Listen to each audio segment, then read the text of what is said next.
ব্যাপার। শুকনা চোখ নিয়া হাসরের ময়দানের পরের দিন পর্যন্ত যদি আল্লাহর দরবারে তওবা করেন, গ্যারান্টি দিয়া নবী রাসূল লাগবে না, আপনিই বলতে পারবেন আপনার তওবা কবুল হয় নাই। তওবা কবুল হওয়ার অন্যতম শর্ত আপনাকে বিনয়ী হওয়া, তওবা কবুল হওয়ার অন্যতম লক্ষণ চোখের পানি।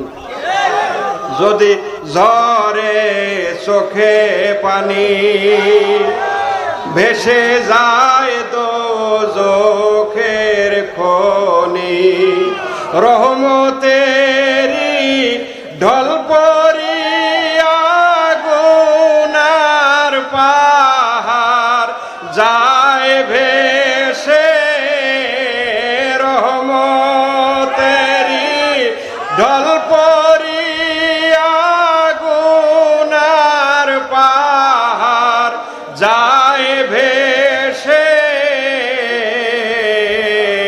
আল্লাহু নাম যে জন জপে নিশির শেষে,